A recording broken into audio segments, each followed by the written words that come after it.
Hi everyone, my name is Kristin Hill. Welcome to the Strong Roots podcast. We are doing this so that you can build a firm foundation in your faith and also a personal relationship with Jesus Christ. We are so excited that you're tuning into this series and we cannot wait to see what God does through you. Welcome back to our podcast. Now what? We are on episode 8 called Stay in Your Lane. Stay in your lane. Yes, I'm back with Morgan. I'm going to drill her right now. I'm ready. Always. Yes. So, has life turned out differently than you expected? I was actually pretty fortunate with myself. Again, I say this like expectations are premeditated disappointments. So whenever I'm doing something new, I try to like pull myself out of what I think it's going to look like and just enjoy that experience. And I did that here. I'm really proud of myself. Yes. It's okay if you don't, but I did this here. Mm-hmm. So I'm like, whatever God wants for my life, I'm just going to roll with it. Because I always had this like beautiful picture of what I thought my life was going to be like. Like here, let's just laugh for a second. When I was 18, I'm like, I'm going to go to college and I'm going to meet the love of my life and I'm going to get married. And like, no, that did not happen. Like, wow, it did not happen. So like I've learned the hard way to just not have an expectation and just let it roll and let God take over. So I didn't really have an expectation.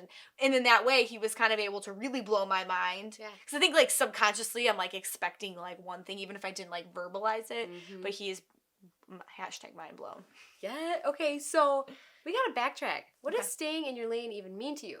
To me, so everybody has their own faith journey, and I've watched several people before I even gave my life to Christ have their faith journey. That's cool. Or what they're doing, and you cannot say like, well, what, this person's not even a follower of Jesus and all this good stuff is happening for them. Like, what the heck? That's not fair. Like, I'm obedient. I'm staying in my lane. I am focusing on my relationship with God.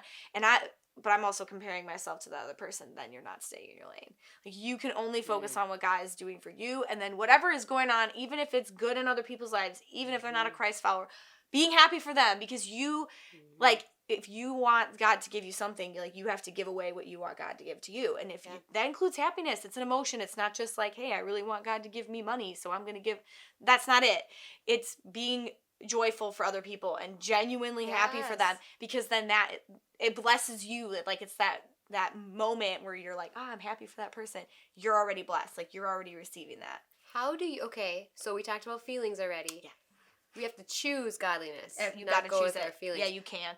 How do you choose to be happy for somebody? You say, I mean, maybe I'm not feeling happy, but I am happy for you. Like, you speaking it into existence and saying it out loud and forcing yourself. Like, I guess it is a form of forcing yourself. Self-discipline. Yes, with discipline comes that freedom. Mm-hmm. Just like, I'm happy for you. And saying it to them and going out of your way to be happy for them. Do you talk to God a lot when you're choosing to be happy for other people too? Yes. I'm like, wow, this person is very, very not Christian and they're getting all this good stuff. God, I'm happy for them.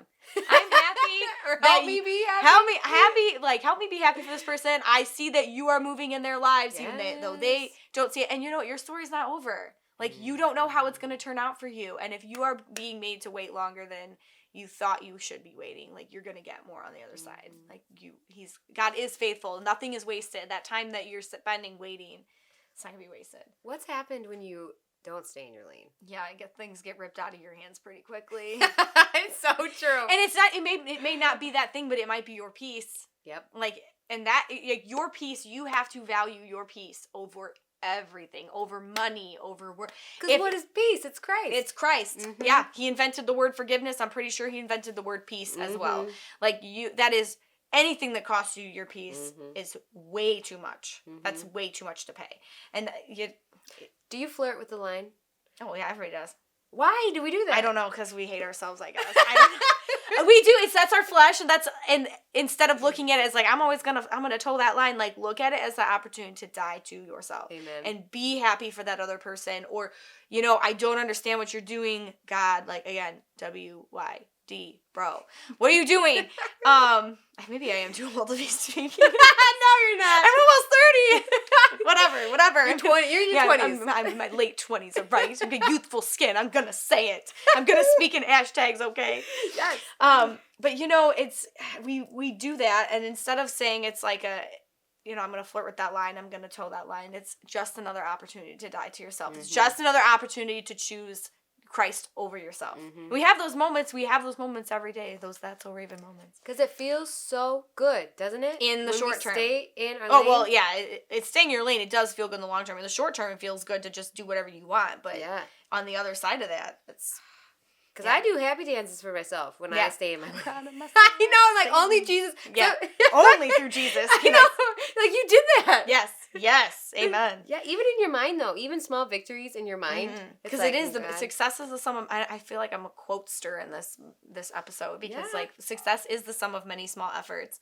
And if you just, like, every little moment that you give to Christ will build you up into the bigger moments. And then when you handle those bigger moments, I mean, imagine those happy dances.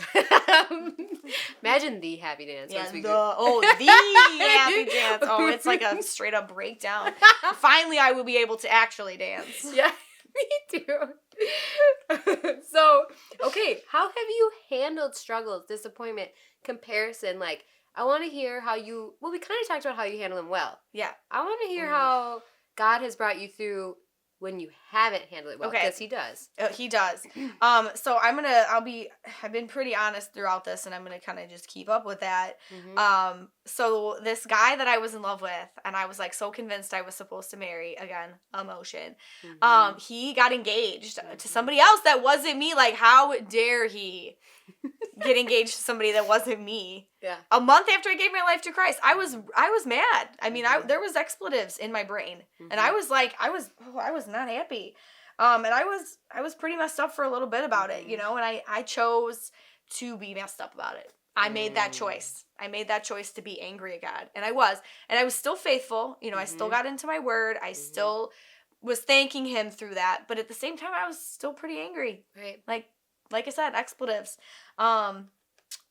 And, you know, I probably would have, well, and I did. I mean, I did have a glass of whiskey that night while I was reading my Bible, all right? I remember the text message. You're like, don't have too much. Stick with one glass. Can do. And normally I would have, and I mean, I went off my feed for a couple of days. I didn't eat very much or at all. Like, that's, you know, I'm not a stress eater. I go off my feed. But I did, and I was, oh man, it was rough.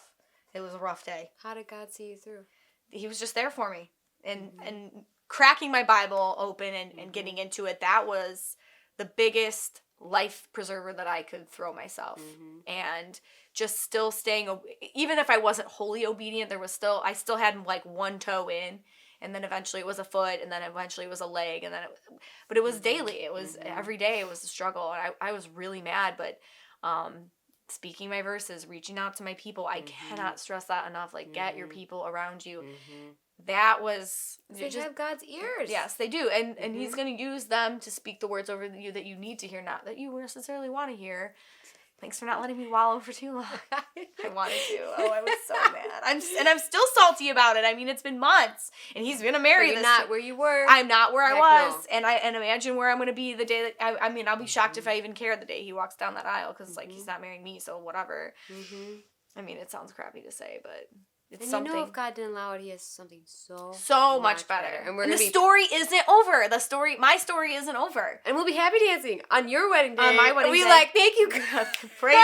But I have to remember my truths too. Like, and that this is again why I stress about writing it down, because I'm able to go back to those times in my head or in my writings where I said I wanted this person so badly, even though I knew they weren't right for me, and God loved me enough to not give me what I wanted. Absolutely. And now I'm like, thank God I didn't marry that person. And if I can say that about the guy before that, I can say it about this guy. I can say, and it doesn't have to be relationships. That's just my parallel. Yeah. But you can say, like, thank God it didn't work out, or thank God I didn't get that job, or thank God I, God didn't let me have another kid. Right. Or did give me 2 kids. Yep. Or, you know. Yep. It's whatever you didn't expect. Just start thinking. I said this on a previous podcast. Like, just start thanking God for it.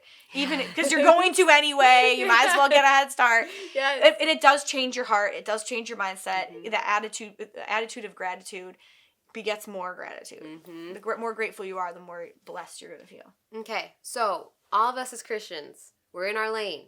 Why? Because we're in a race, right? We're all in the Our race of faith. race. Yes. What is the prize? What is our purpose? What is the goal as Christians? Jesus, my homie. Yeah, and so, like, we're all striving towards Jesus. Yeah. So, like, what do you feel like we all have in common? Because we're talking about things that, like, some people are gifted in this, and other Right. people are called to this. What do we all have in common in your... Bringing people to Jesus. Yes. And then getting there at the end. So everybody, like, I can't sing like Elise can sing. Like, please, like, cats will start howling and, like, no. I will be I the can't. cat in the background howling with you. It's terrible. I'm a horrible, but that's because that's not my gift. And I could be, like, envious, and sometimes I am, I will admit. Like, I wish I could sing like that. Like, I wish I had that. In heaven, oh, in girl. heaven I will. I'm coming for you, Elise. I'm just kidding. I'm just kidding. Not really. I know. But like, all those gifts we use, like, she uses her gift of singing to bring people together in worship. Yep. And, like, you have just this, like, you're an enigma. And you have people, you just, like, draw people in through your positivity and who you are as a person and your love. And, like, I aspire for that. But, I have my own talents that are going to bring me to bring other people to Christ through me and bring me closer to Jesus. Yes. And you have your own talents that are, like, you, and if you're not sure what they are, get with your tribe, get with your peeps.